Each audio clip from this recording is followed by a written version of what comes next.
Just yesterday I had gotten out of the theater from Stranger Things season 5, the finale, and I gotta say, I really enjoyed it, and I have a lot of thoughts on the finale in general, like a lot of good things I loved about it, and a lot of bad things, all at the same time.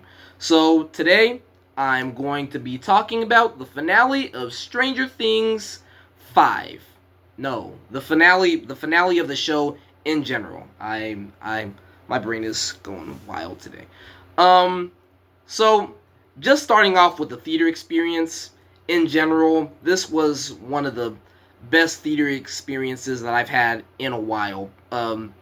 Maybe since Avengers Endgame. Probably even better than Avengers Endgame, if I could be honest. Just the whole time I was in there, people were just cheering and clapping all throughout the theater, all throughout the episode. Like any moment, whether it was Jonathan saving Steve's life in the beginning, 11 coming to save the day, like when the Mind Flayer shows up in the finale in the Abyss, or Murray blowing up the chopper. So many moments throughout this episode, my theater was just like cheering and clapping. Even before we got to the theater, the snack bar, it was all the way up to the door the where the ticket sales happen. That's how crazy it was in that theater, and you just see like a ton of people with the Stranger Things concession ticket because the theater I was in, they have this deal where if you're going to see Stranger Things, you can get $20 off a ticket because each ticket is like $20, and they let you get money off the ticket for how many tickets you get, and you get snacks for free. That was just perfect, and just just the feeling of being in there with 100 Stranger Things fans, a theater full of 100 Stranger Things fans, it makes the impact of the episode feel just so much better. Like it was just so much more impactful when you're in a theater full of a ton more Stranger Things fans versus just watching it on your couch at home. That was that was just an amazing experience for me. So the finale itself, um, like it might have helped that I saw it in the theater and you're there with a ton of fans that like to talk about Stranger Things. Even in the line, like while I'm in line getting snacks, like you're in there with a couple of Stranger Things fans that want to talk about the series. I ended up talking with the person behind me about the series. And you get to talk to a couple of people like after the episode is over. It was just perfect. That might have helped make this a more impactful conclusion, but I just thought this was a nice conclusion to the series where you see every character's journey come to an end. And I was worried that it was only 2 hours long, that we wouldn't get this much time with all of our characters. Um, I will say that the second hour was I loved that much more than the first hour, just because it's nice to see the conclusion of a bunch of these characters uh, going near the end of the series. That you get to spend one last time with them and see where they are, like later in life and up until the end. It was just pretty good. Even though, but the first hour was still pretty good. Like I enjoyed the second hour just a little bit more, just seeing the conclusion. But the final battle was still very, very impactful and a lot of fun. Like in general, you got to when it comes to the final battle, you wanted more in some of these sequences. Uh, Defeating Vecna felt pretty easy.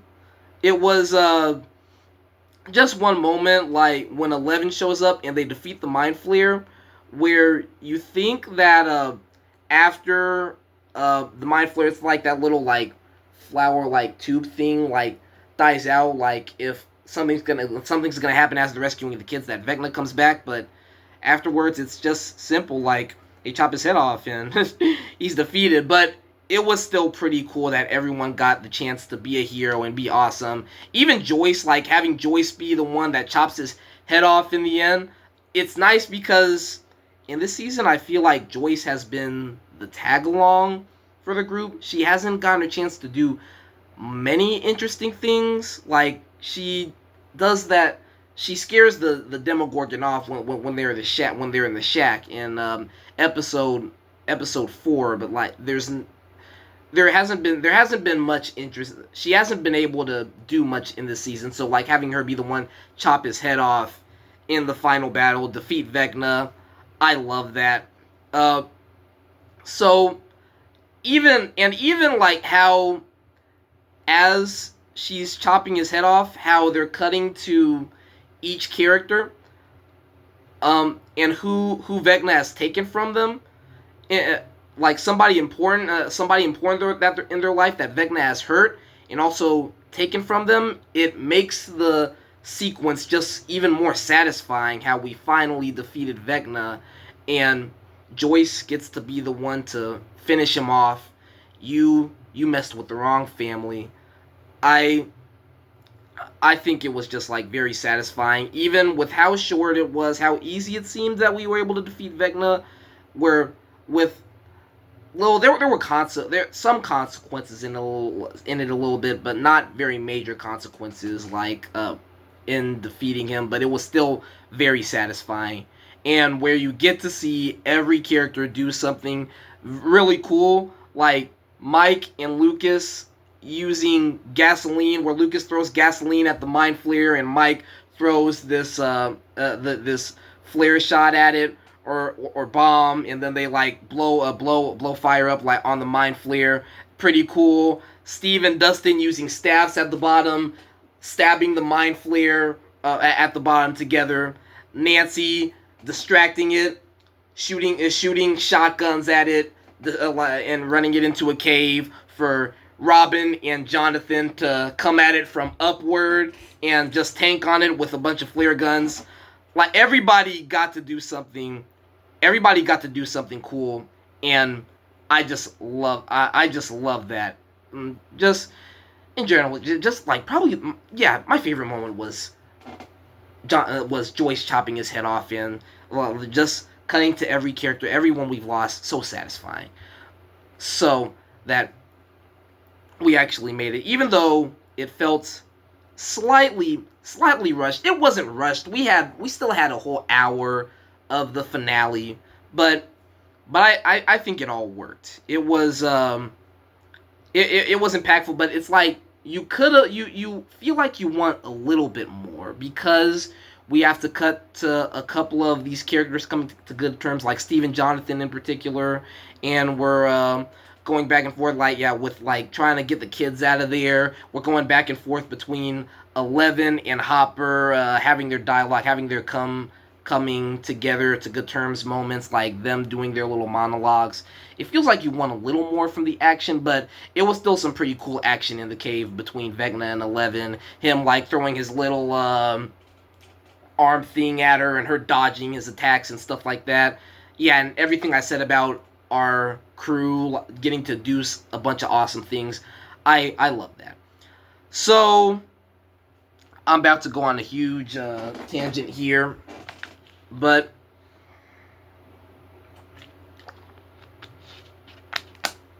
I'm about to talk about the 11 stuff, because there was frustrating things in there, and then also like some very cool, meaningful things in there at the same time. So I'm about to go off on a tangent talking about 11 in general. 11 is probably my favorite character in the entire show, or at least one of my favorite characters. There's Hopper and Steve, like, but she's way up there as being my favorite character on the series.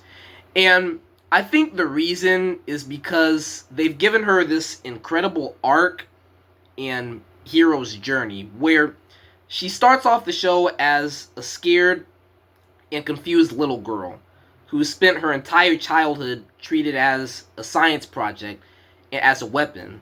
And the only life she's had is being treated, the life as a pet. She doesn't have any understanding about being human. She doesn't know how to speak, and the only humans that she does know are people that have treated her horribly.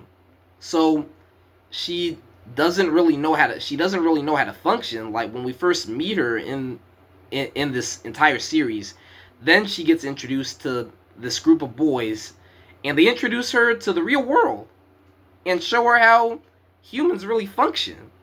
And they tell her about, my voice cracked a little bit there, I feel like. They tell her about things like these friendships, and like terms such as like friends don't lie, and she learns what it's like to be a normal person and not just a puppet or a weapon. And she realizes that there are people out there that she can trust and feel comfortable with, that there are people that she doesn't have to be afraid of. And right out of the open, it's interesting. It's just interesting, like seeing a character that is a monster and this weapon gain this beautiful friendship with a couple of kids, because she could absolutely murder Mike, Dustin, and Lucas if they were on bad terms with her, if they treated her as bad as Dr. Brenner did. Like, she had every right to be a Vecna with how Brenner treated her. Because she was treated badly just from the beginning, like just from just as a newborn, like her whole childhood, she was around these people that treated her horribly.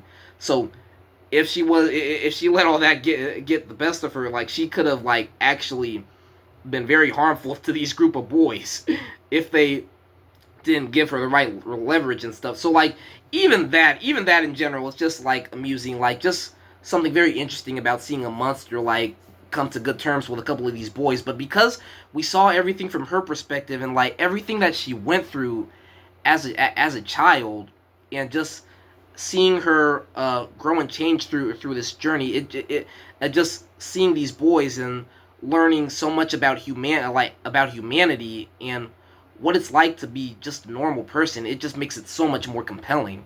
And throughout the series, like, we see her grow up and transform and learn more about how to be a kid and what to love in life and what it's like to have a family with Hopper and what it's like to have a best friend, BFF like Max in season 3. She starts to gain more confidence in who she is, that she is special.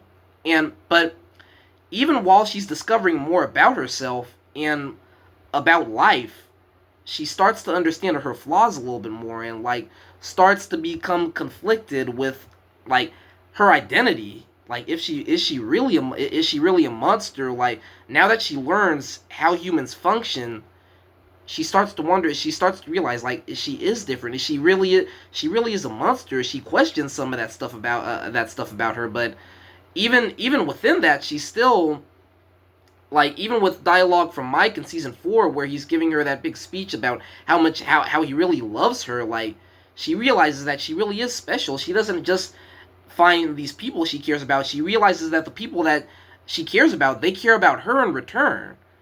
Everything that Hopper does to her, like trying to shield her from the world in season 2, she realizes he does all these things because he cares about her. It's so compelling that she finds out these people love her in return, and the more and more and more she's on this journey, the more she gains confidence in herself, and she gains so much confidence within herself that she becomes this full-blown superhero that saves the day. Like, that's just a powerful arc for a character, and a great journey to bring a character on, where she goes from being this like freak, this absolute freak and weirdo, this strange animal of a human being, to becoming a full-blown superhero that's went on this journey, like, in finding family and finding people that she cares about and learning about how humanity works. And even within that, she becomes a hero. She becomes a superhero throughout all of it, with finding these people that care about her so much. And it's where her conclusion in this episode is a little frustrating. Like, Hopper even says she deserves to have a future life, growing old, having a kid, like, that she can have herself, that can drive her crazy. But they have that whole monologue where she says to him, like, she gives him credit for, like, giving her such a wonderful life, and giving her an actual parent, like being that father figure in her life, that she's satisfied. She's happy with the life that she's been given, despite most of her life being treated in so horribly by these different people. That most of her life, most of her entire life up to this point has been with Dr. Brenner and Hawkins' lab, of being treated as a science experiment. But even with this short period, like these last few years have kind of like given her a bunch of clarity that that she's had something that she could be proud of, and she's happy and she's satisfied with it, and that no matter what happens to her, like no matter what choice she makes, she can still be happy. And my mom, as she's doing that whole monologue next to me, my mom is crying, and it's just because of how impactful it is. Just seeing a bunch of those different flashbacks with her and Hopper, just seeing the kind of father he's been to her. It's just touching. Even before that, it's always been touching. Just that whole relationship dynamic between them, and just her journey in general, like I've said before already. But it is kind of on a mixed note, like with how they do her conclusion, where she does that little sacrifice. It's nice that you have her where she's got appreciation for this newfound family that she's had, that she's willing to that she's willing to sacrifice herself, just just to leave, just so that she doesn't have to experience being hunted down by the military for the rest of her life. That she's happy for this one period of her life that she's gotten to have, but it's still kind of frustrating because it's just on Hopper's side, especially because it feels very brutal that, for starters, with Hopper, that you would have him find the second chance to have the second daughter, and you immediately take that away, like that you would take that away from him a second time. It's just like not a very satisfying note to end Hopper on, with this journey with him and Eleven, that you would have him lose his daughter a second time. This was one of the reasons that I didn't think they were gonna kill off Eleven, because you want to have that happy ending between the two of them, like have Hopper and Joyce get married. Will, Eleven, and Jonathan are their 3 kids. You want that satisfying conclusion for Eleven, and having her have this unhappy ending, like it just doesn't feel satisfying. It's not only bad for Eleven, but it's worse for Hopper, because you've given him a second chance having a newfound daughter, and you take that away from him afterward, like it just doesn't feel right. But at the same time, it's nice that Eleven has come to good terms with this whole journey that she's been on, that she's still okay with whatever happens to her. But even still, if you really think about it, it was more of a suicide than her actually saving somebody. It's nothing like Tony Stark. Tony Stark, he has the Infinity Gauntlet next to him, and he has to get rid of Thanos' army. The only way he can get rid of Thanos' army is by snapping his fingers to save everybody and get rid of Thanos' army. It's not like Eleven was put in a situation where she didn't have any choice and she had to give her own life by doing this one thing to stop the military and save everyone else. It's like she didn't really have to stay in the Upside Down, really. You could have thought like she could have taken out all of the radio towers that are triggering their kryptonite, and then just like wipe out all the military, and or you could have had Linda Hamilton and all that. You could have just killed Linda Hamilton or something like that. Like, I don't know. It didn't feel like she needed to die to die when you think about the scenario. Now, of course, we got Mike's theory at the end of it. So there is possibilities that she is actually out there living finally at peace. But I I don't like how we're closing the show out with a lingering debatable conclusion, like with a theory that we can ponder on. Did 11 make it? Did she not? You want her to have that satisfying conclusion, like what Hopper was saying. She deserves it. So it felt it felt unsatisfying for 11 and Hopper, and especially Mike, that we have this note, that we have this sort of note for 11 to end on. But it doesn't take away from the fact that we've still sent her on this very compelling journey.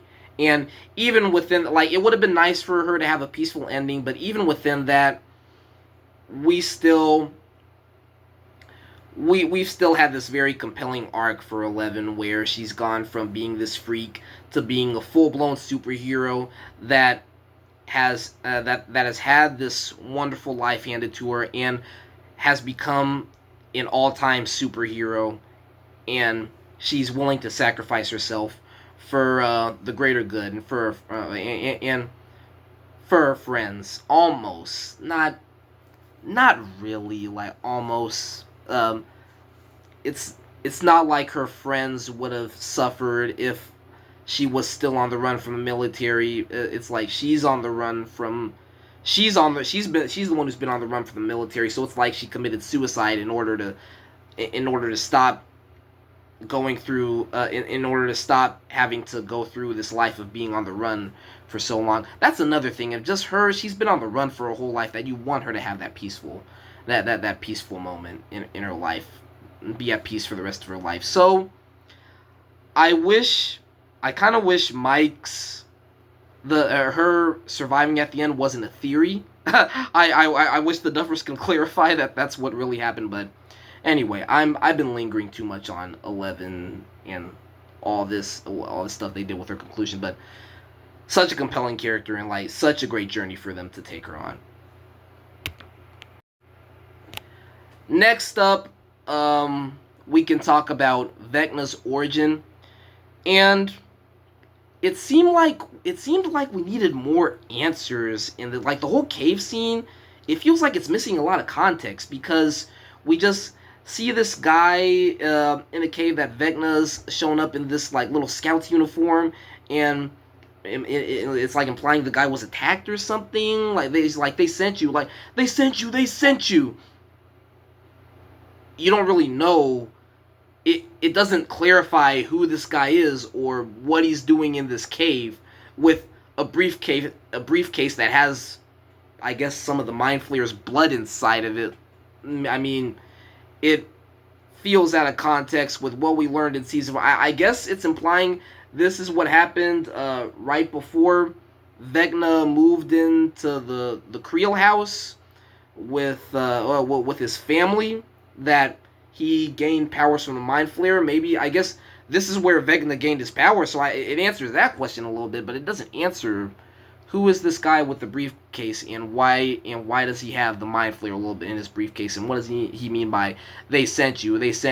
What is Vecna doing down in this cave exactly, where he's like, I'm here to help, and all that stuff. So you that sequence, I don't think they clarified entirely what's going on in that whole cave scene. But it clarifies where Vecna got his powers, but it doesn't really answer that question as to how did this whole sequence happen in the first place? What happened before this sequence that led to Vecna finding this guy in the cave? But even though they tried to imply with the whole conversation with him and Will, and even how Will sees it, and we see the origin story, that Vecna was just like Will. He was a vessel, and he was kind of a victim. I think they still played Vecna's conclusion right, because you can't really give this guy redemption with everything that's happened. I talked about already, like, flashbacking to how he's taken so many people throughout the series, all when it's flashbacking to each of our characters, who he's hurt, and who he's taken from them as Joyce is chopping off as Joyce is chopping his head off. How it's flashbacking to all the different lives he's took or the different people he's hurt. There's so much bad deeds that he's done that it's hard to really give him redemption at this point, because he's already just like so far gone. So they played it right, where even as Will's saying, you're just like me, you were a victim, which is true, but they play it as he's like, I made this choice myself. I made this choice myself, Will. I the Mind Flayer and I, it's not like he's over me or I'm over him. We're together we're equal. He showed me what's broken about the world, and he opened my eyes up to the fact that humans are corrupted and mankind is broken. They're disrupting harmony with the world. They're everything that's wrong with the world. So humanity, it needs to get erased. It doesn't belong in this world. The Mind Flayer and I, we can see a perfect world where humanity does not exist.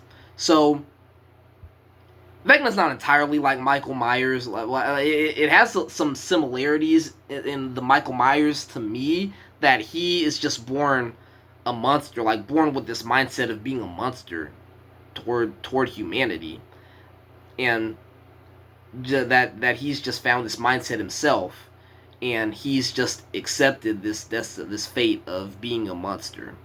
That Henry, he's just accepted this fate, that he has to wipe out humanity.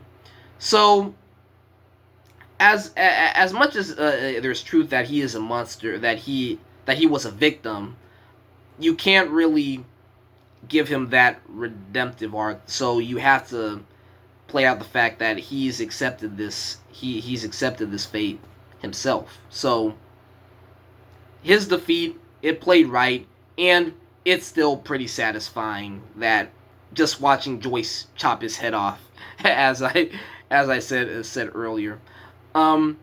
Just because you know what he's turned into, and he's done a lot of really bad things. So there's some satisfying. Next, just talking about the conclusion, since I talked about the final battle already.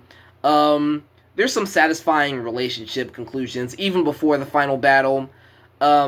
Steve and with Steve and Jonathan, the Steve and Jonathan stuff was a nice little way to resolve their relationship, where even as I talked about earlier in the opening scene, not the opening scene, like in the beginning of the episode, where the satellite dish, like the wall, the ceiling is like colliding on them, and the whole satellite tower is like shaking, and Steve falls, and they're making us think like, oh no, oh my god, is something about to happen to Steve? And they're doing a slow mo. You know they're not gonna kill Steve off like this early in the episode, especially not like this, just falling off a tower before the fight. They're not gonna kill off Steve just like this, and so we know that somebody's about to save him. Like somebody's gonna get his hand, but it pans over, it cuts up, and it's Jonathan that actually saves Steve. And then my theater starts clapping. That it's nice that it's Jonathan. That these two have been at odds like the entire show. That they haven't really had. They've never had a dynamic where they've actually gotten along with each other. Like they literally broke out in an actual fist fight in season 1 when they first started, and it's not like even after that they didn't. It's not like they even came to good terms and like did a big apology to one another. Steve secretly gave Jonathan a camera, but they never really had an area in which they resolved it. Like, so they've had this conflict between the two of them, not just in this season, not just throughout this whole season, but they've had this conflict the entire series, if you really think about it. And so just seeing the moment where Jonathan is the one that saves Steve, it was very satisfying and like just very compelling.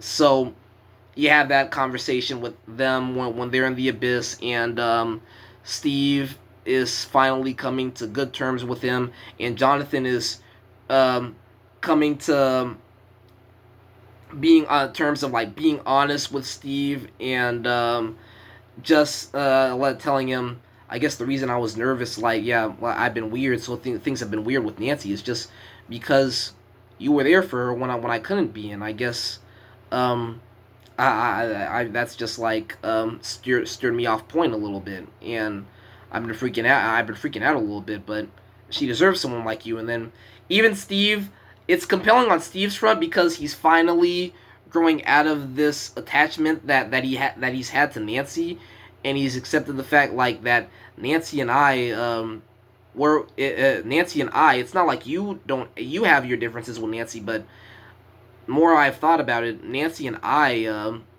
we we don't really have similar interests like as much too. Like I told her about the having the 6 kids thing, and she freaked out a little bit. Like it's like maybe you shouldn't have told her. Maybe you should have told her like 3. But he's like, yeah, he's saying yeah, possibly so. But even in general, we just we just like have different paths that we gotta follow, and more I've thought about it, I kind of like her as a friend. It's just nice seeing Steve has finally grown out of this attachment a little bit, because I think if you have Steve be the one that wins Nancy's heart, it doesn't, it wouldn't play like Steve has really grown and changed. From you kind of need Steve to like grow off this attachment that he's had with Nancy, so that he could actually grow and change and evolve as a character. Because you just have him, he's just gotten back together with the girl that he was with when he was a jerk. That he was with this girl like when he was the worst version of himself, and he kind of needs to grow and change from this attachment to continue to be the better version of himself, so that he can evolve.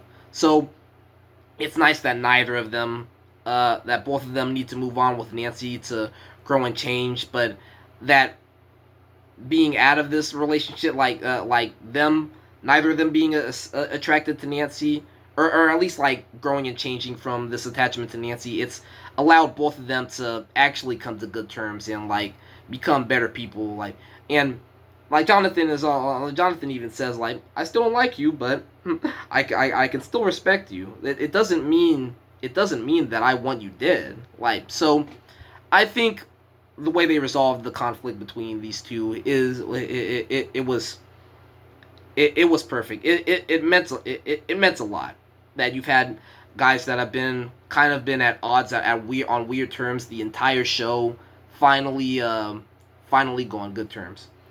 So I think that's all I can talk about in the third act. Then going into some of our, we get some nice little conclusions with everybody.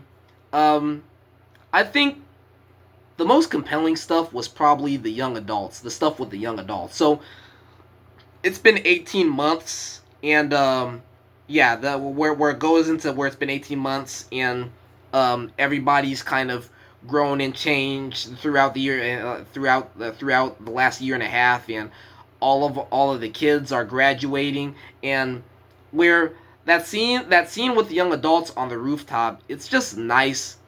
It's just nice seeing how these guys have evolved after a year, because because it's showing them like in such a different light, and just even small details like giving Nancy this different hairstyle and showing Steve in this professional suit.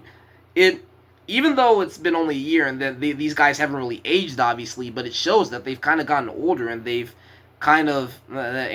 changed a lot throughout the last time we've seen them. And even though we've just like done a small 18-month time jump, it's you realize, yeah, these guys have been away from each other actually for 18 months, and so they establish they establish that they've developed their own careers. Steve is now a sex teacher. sex ed teacher. That's horrible. Sex teacher. A sex ed teacher, and Jonathan is a filmmaker at NYU, and it means so much about like what happens with young adulthood, where when you've kind of grown older, like after a while, and you miss some of these characters. You miss some of these characters for so long. I mean, some of the people that you known for so long, then you come back and the life that you had as a teenager, you forget just how enjoyable it was. Despite for sometimes like you remember like all the bad things that happened throughout life, throughout your past life, that you don't think about how compelling it is.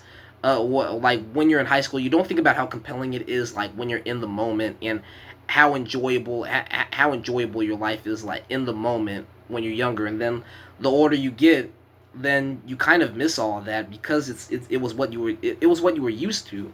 So it's just seeing these characters. It tells you so much about like young adulthood, and that even though, especially because even though you feel like it's at the stage where you have to find your purpose in life, it doesn't mean that your life is like you fully figured it out yet. Especially in Nancy's case, that she applied to that she was in Emerson, but she dropped out just because she she just doesn't think she doesn't think like the school life, the college life, it's not what applies to her. It's just like she misses she misses the life in Hawkins.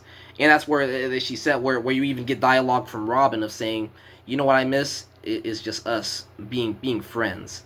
And so it implies like it's just like satisfying just seeing these four characters like in a new light, but that even despite all the trauma that they experienced while they were in Hawkins, and just just being hunted down by all these Demogorgons and nearly dying about 1,000 times, like that.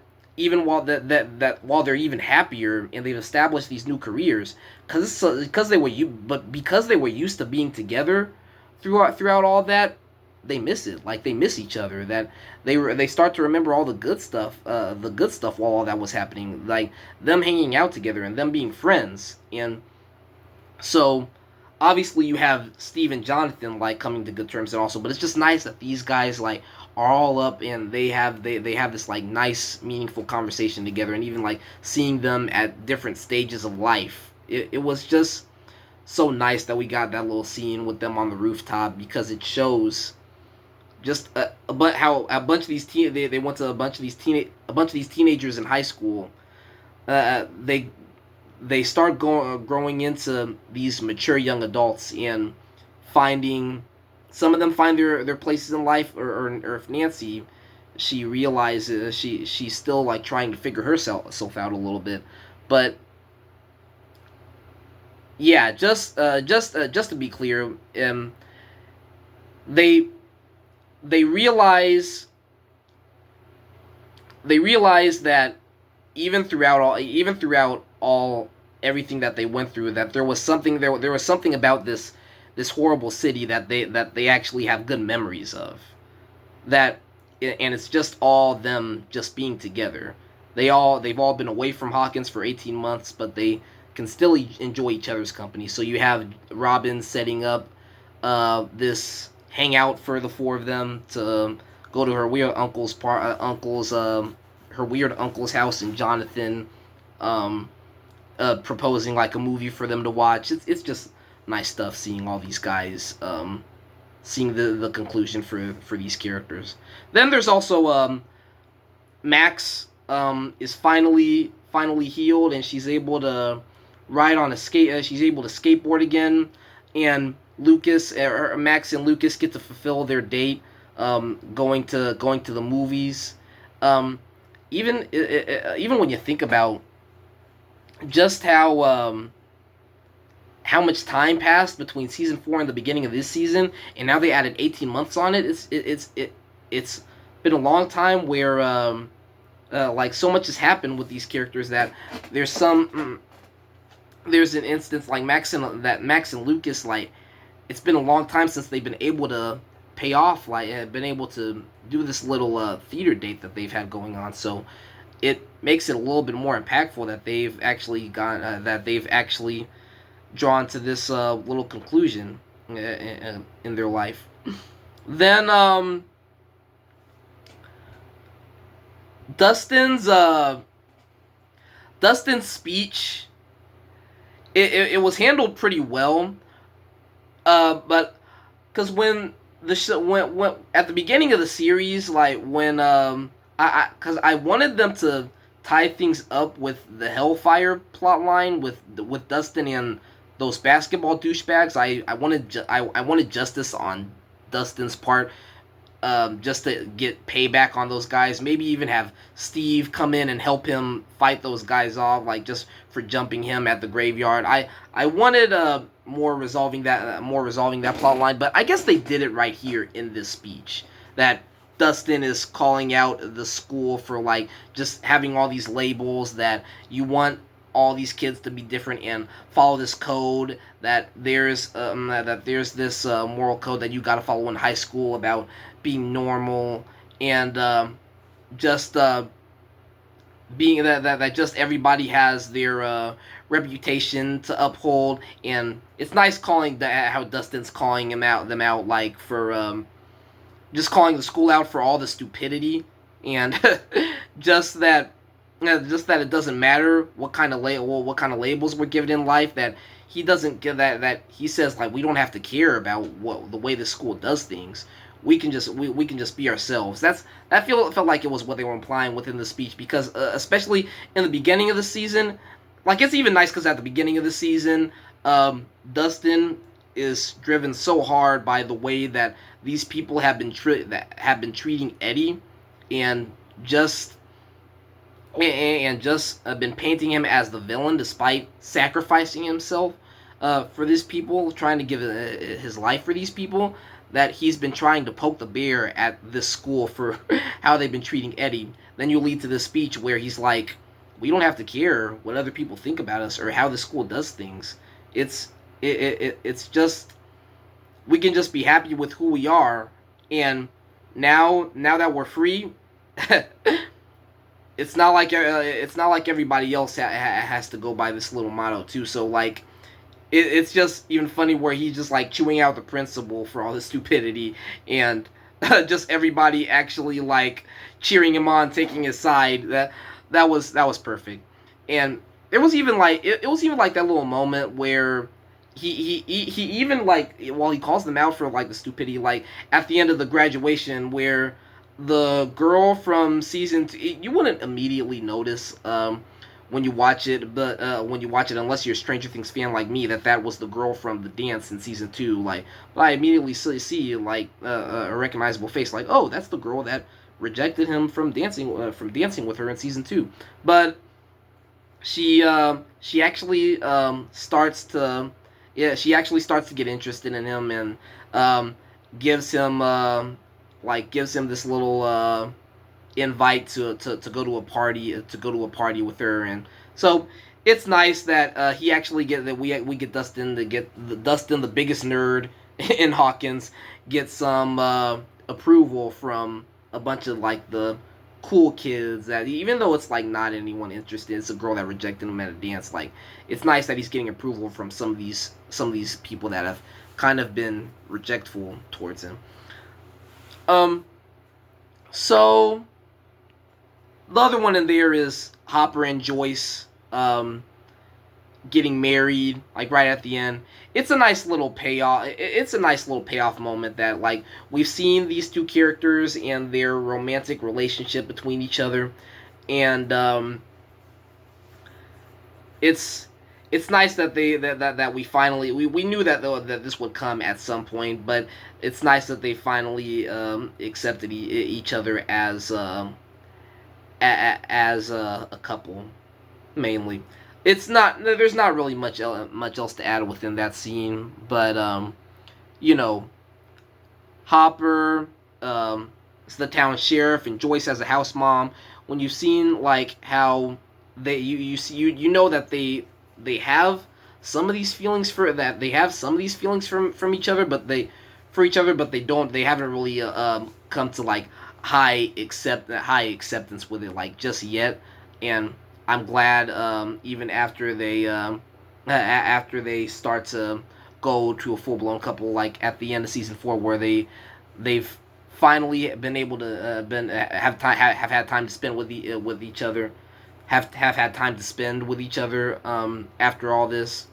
And Hopper, them getting that date at Enzo's and Hopper's proposal, it's it's a satisfying note to end on their relationship. Be nice if 11 was here to to be a family with the rest of these people, but you get what you get. Anyway, um, then the last thing in there is the kids playing D&D at the end.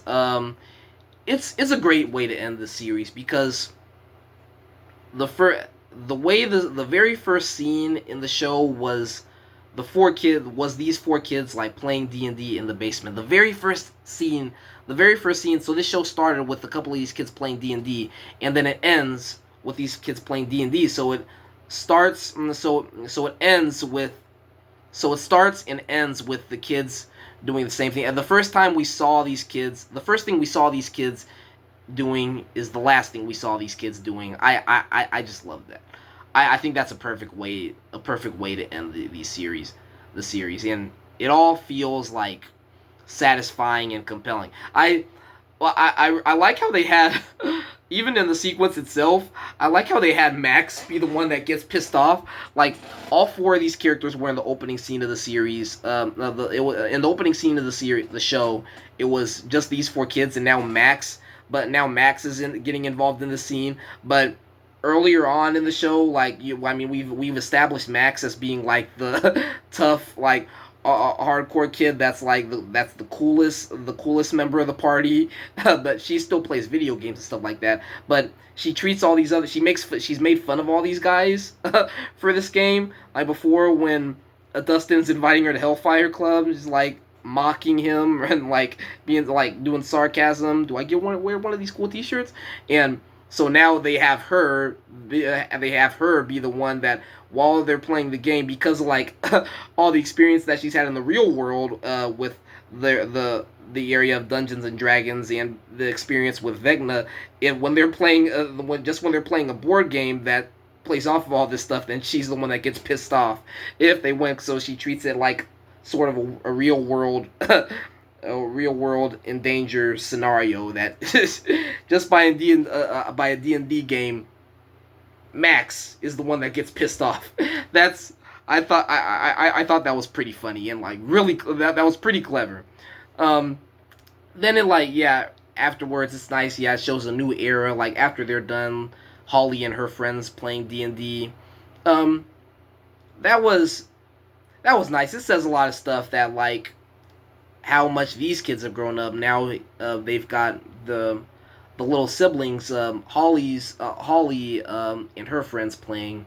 That was nice. Then we also had Mike's Theory, which I kind of talked about, or I talked about earlier just a little.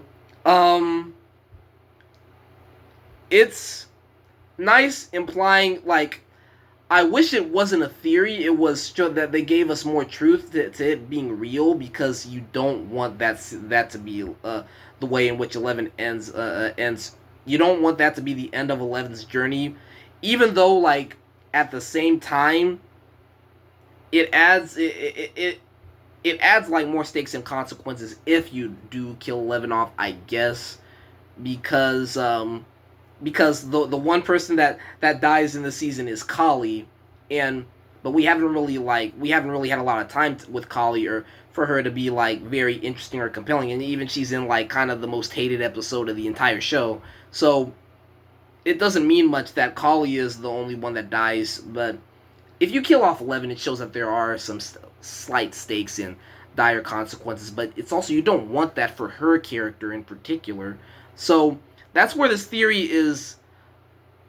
It's a little frustrating, but it's also meaningful at the same time. It's like you want this theory to be real, but while it is real, it also kind of makes the Duffer Brothers like cowards a little bit for not killing off 11. But you don't want 11 to be the one that they killed off anyway. So it's frustrating. Like that's what I keep saying. Like it's kind of frustrating. 11's conclusion in this series is like so hard to come by. Like with how they treat it. So um, I I like Mike's theory. If well, like if it's real that you have her finally get to have a life of having peace, but it kind of leaves a lingering plot on the show because it feels like there's one thing in the show that's been unresolved yet because we don't have a conclusion between where 11 and Mike get to have that happy ending with each other of becoming a couple, growing old, and getting married. Um, so that's it. There's not much. I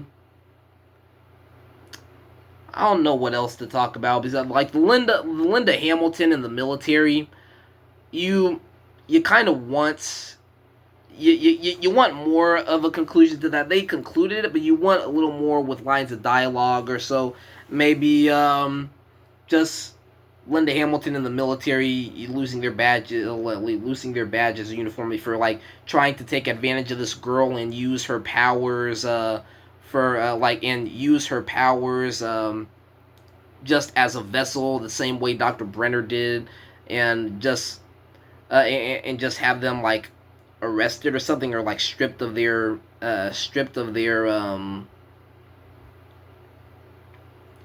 like place. Yeah, I'm dunking. I'm losing like some of the words here. Just yeah. So or maybe even like if they had 11 survive, like maybe you would have it where the military would like start to realize that 11 isn't the actual threat here with the situation. 11 no Vecna has been like the cause of all these deaths that have gone on in Hawkins and all that stuff. Like so I you want like slightly more from like the military with how they do that conclusion, but they did it right. Like they didn't get 11, so yeah, that's something. But it just feels weird that we didn't do more to resolve those guys to take those guys out of the picture because it's not like 11 was finally done hiding from these people because now these people are gone. Like these people are still out there, and if Mike's theory is correct, then 11 is still out, and she's at peace. I mean, if somebody sees her, then the military will just come back and track her down. So